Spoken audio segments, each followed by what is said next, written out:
দীঘলী পুখুৰী পাৰৰ আপোনাৰ 25জোপা গছ বোলে কাটা হ'ব। কাৰণটো হৈছে কি আপোনাৰ এখন উৰণীয়া সেতু দৰকাৰ হৈছে গুৱাহাটী চহৰখনত। তো তাৰে কাৰণে দীঘলী পুখুৰী পাৰত যিকেইডাল আপোনাৰ 25জোপা গছ কাটা হ'ব। আৰু গছকেইডাল আপোনাৰ শতিকা পুৰণি। তো তাৰে কাৰণে এতিয়া আমাৰ অসমৰ বিভিন্ন দল সংগঠনে, বহু শিল্পীয়ে, বহুতো ইউটিউবাৰে প্ৰতিবাদ কৰি আছে যে গছকেইডাল কাটিব নালাগে। ময়ো কওঁ গছকেইডাল কাটিব নালাগে, কিয় সেই জেগাটোৰ লগত গছকেইডালৰ লগত বহুতৰ স্মৃতি জড়িত হৈ আছে।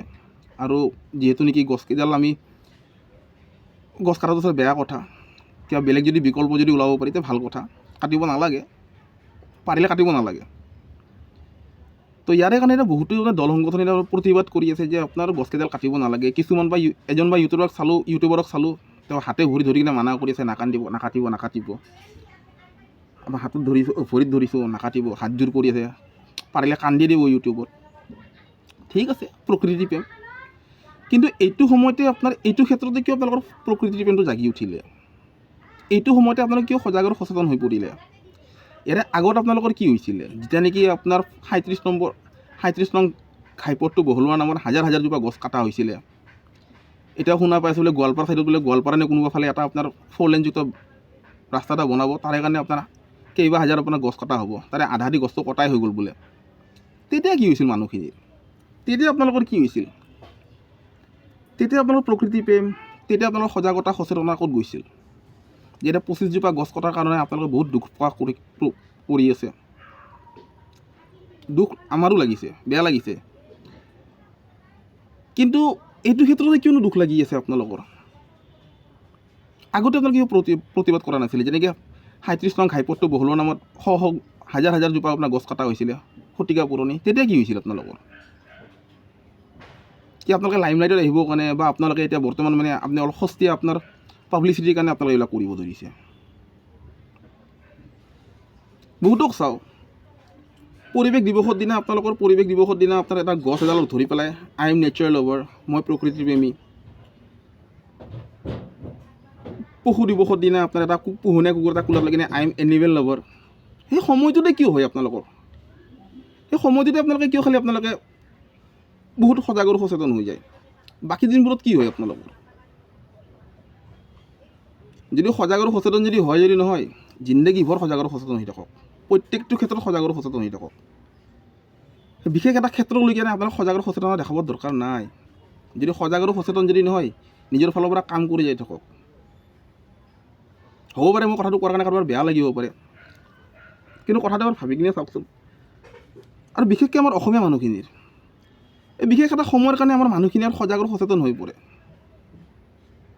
সেই ঘটনাটোৰ আপোনাৰ কেইদিনমান আগলৈকে আৰু ঘটনাটো ঘটাৰ কেইদিনমান পিছলৈকে আপোনাৰ সজাগ আৰু সচেতন হৈ থাকে, বহুত চিঞৰ বাখৰ হৈ থাকে। কিন্তু পিছতলৈকে চব ফুচ। যেতিয়া নেকি আপুনি কিবা এটা যেতিয়া ধৰি ল'ব, যেতিয়া প্ৰতিবাদ কৰিব বা সজাগ আৰু সচেতন হ'ব, তে একদম পূৰা জিন্দগীবোৰৰ কাৰণে হৈ থাকক, তেতিয়াহে আপুনি প্ৰকৃততে হ'ব। মই খালি এইটো বুলি খালি মই উদাহৰণটো দিবৰ কাৰণে বিচাৰোঁ। এনেকুৱা বহুত উদাহৰণ দিব পাৰোঁ, বহু ক্ষেত্ৰত আছে, বিশেষকৈ আমাৰ অসমীয়া মানুহখিনিৰ ক্ষেত্ৰত। এই বিশেষ এটা সময়তহে আপোনাৰ সজাগ আৰু সচেতন হৈ পৰে। সজাগ আৰু সচেতন সকলো সময়ত হৈ থাকিব লাগে, যিকোনো ক্ষেত্ৰত। নিজৰ পৰিৱেশটোক লৈ পেলাই, প্ৰকৃতিকে লৈ পেলাই, নিজৰ জাতি ভাষা ভেটি চব ক্ষেত্ৰতে সজাগ আৰু সচেতন হৈ থাকিব লাগে। খালি বিশেষ এটা সময়ত আমি কিয় সজাগ আৰু সচেতন হৈ পৰোঁ? মোৰ কৰাৰ উদ্দেশ্যটো এইটোৱে যে এইটোত প্ৰতিবাদ কৰি আছে কৰক,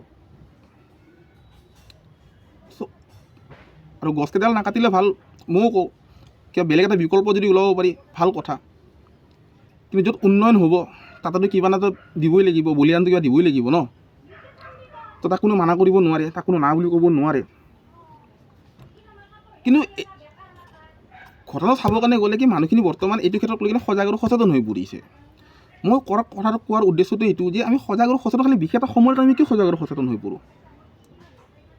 সজাগ আৰু সচেতন আমি অনবৰত আমি সজাগ আৰু সচেতন হৈ থাকিব, তেতিয়াহে আমি প্ৰকৃততে আমি সজাগ আৰু সচেতন হ'ম। বিশেষ এটা সময়ত আমি কিয় সজাগ আৰু সচেতন হৈ লওঁনো? বা সময়টোত আমি যেনেকৈ চিঞৰ বাখৰ কৰিম যে নাই এইবাৰ কিবা এটা পৰিৱৰ্তন হৈয়ে যাব এইবাৰ, কিন্তু ঘটনাটো ঘটি যোৱাৰ পিছত উচ্চ ভাৱ ওলাই যায়। যোনে চিঞৰ বাখৰ কৰি থাকে তেওঁ এটা সময়ত কিন্তু চুপচাপ হৈ যায়। মোৰ কোৱাৰ মতলবটো এইটো, কাৰণটো এইটো যে সজাগৰ সচেতন যদি হৈ থাকে, অনবৰত সজাগৰ হৈ থাকে, প্ৰত্যেকটো ক্ষেত্ৰত সজাগৰ সচেতন হৈ থাকক। আৰু অলপমান সময়ৰ কাৰণে নহয়, যেতিয়ালৈকে জীয়াই আছে তেতিয়ালৈকে সজাগৰ সচেতন হৈ থাকক। নিজেও সজাগৰ সচেতন হওক, আনকো সজাগৰ সচেতন কৰক। কিবা যদি ভুল যদি কৈছোঁ ক্ষমা কৰি দিব। ধন্যবাদ।